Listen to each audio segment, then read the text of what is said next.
Good morning, good afternoon, and good evening. It's just a greeting with respect to whenever you're watching this video. My name is Anurag Chaudhary, and this video is about a final question on CNS that you guys might be asked during your anatomy finals. So, there's a simple question. Let's just see it. It's neurotransmitters in the CNS. Pretty simple question, won't take much time. So, just bear with me for a few minutes. So, first of all, we'll just go by the definition. What is it?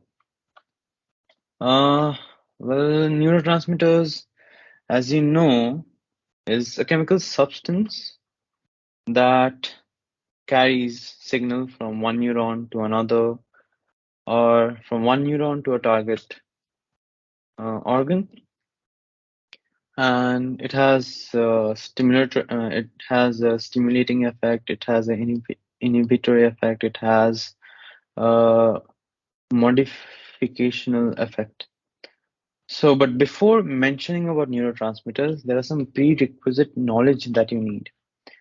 You need to know what's structure of a neuron, all kinds of neuron. I mean by all kinds of neuron, all kinds, like unipolar, bipolar, multipolar. Know the structure properly.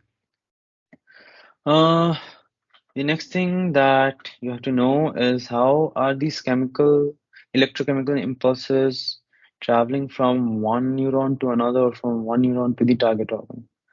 If you have these basics done, we will proceed to the next thing, which is the types. So, as I mentioned before, this is the basic definition of what a neurotransmitter is. Next is types. So, first we have the monoamines. Secondly, we have the amino acids. Then we have the peptides. Then we have the miscellaneous ones, which can't be classified properly. So first we have monoamines. Under monoamines, we further classify it into two subclasses, which is the catecholamines, under which falls the dopamine, epinephrine, and norepinephrine. The next one is indolamine, which consists of serotonin. So why are they divided into two classes? Well, one is the catecholamines are derived from tyrosine, while the indolamine is derived from tryptophan. And these are amino acids, two of those basic 20 amino acids. You just have to know these names, not the structure. Then we have amino acids. These are very important. We have glutamate and GABA. One is the common excitatory, like the glutamate. Another one is the common inhibitory, that is the GABA. Next, we have peptides like oxytocin, vasopressin, and all the releasing hormones of the hypothalamus. Oxytocin and vasopressin are produced by the anterior pituitary, so it's called the pituitary peptides, while the releasing hormones are called hypothalamic peptides. Under unconventional, we have nitric oxide, carbon monoxide, and endocannabinoid. Well, endocannabinoid is a precursor of THC. Some of you people might know what THC is, but yeah, this is the precursor of it. We move on to the next slide. So let's see what we have here. We have function here. Well, we discussed beforehand only what a neurotransmitter is, so we have to know its function properly. One of its function is excitation. So some neurotransmitters excite the postsynaptic neuron or the postsynaptic cell via depolarization. Some people might ask, what is depolarization? So depolarization is basically influx of sodium ion into the cell, making it less negative compared to the outside. So when sodium ion gets inside the cell, the positive charge inside the cell increases, making the inside more positive, outside more negative. Then we have inhibition. So, as you know, by definition, inhibition means stopping. It is done by hyperpolarization. What is hyperpolarization?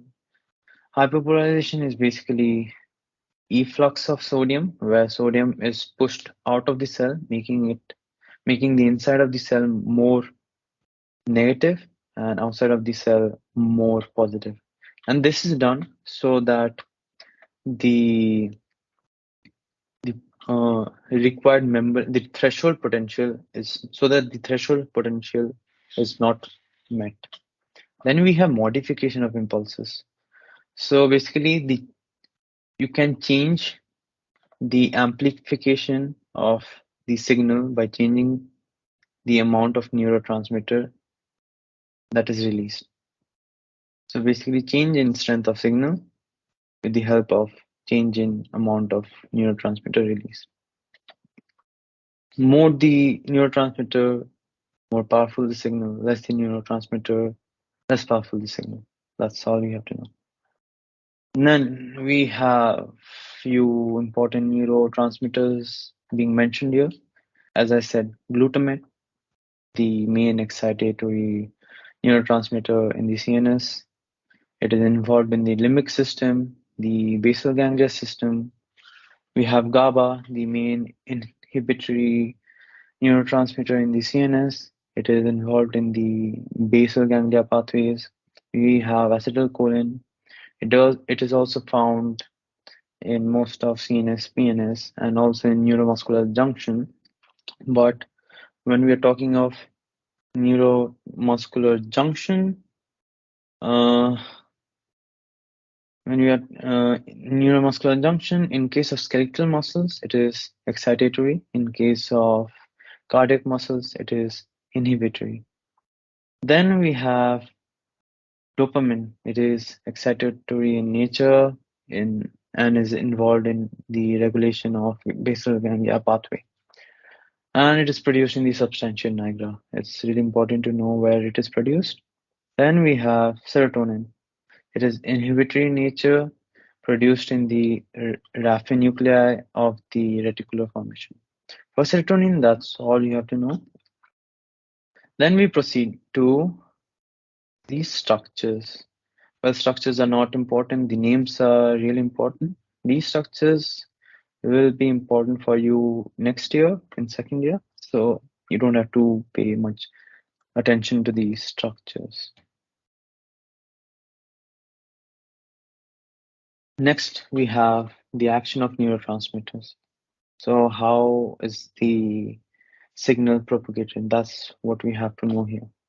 There is one direct method where a neurotransmitter attaches to a receptor called inotropic receptors, opening its channel so that there is influx or efflux of ions. That's the direct method. That's the direct method of uh, of um, of propagation of signal. Few examples of direct is acetylcholine, glutamate, GABA, and glycine. Indirect, we have neurotransmitter that is binding to a receptor called metabotropic receptors, which in turn activates a secondary messenger, which brings changes to uh, the adjacent channel, causing changes in the cell and helping in propagation of signals. Examples of it is monoamines, which are basically catecholamines and endolamines. We have peptides, and we have nitric oxide and carbon monoxide. And that's it, I guess. Yes, that's it. Mm, Thank you very much for having the patience to listening to what I was talking about. Hope it helps you a lot.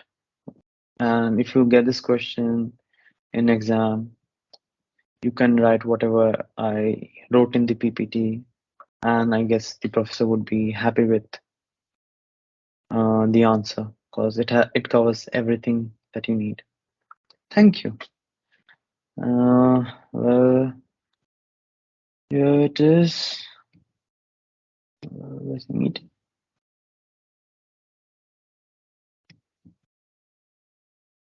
Yes, here's the meeting.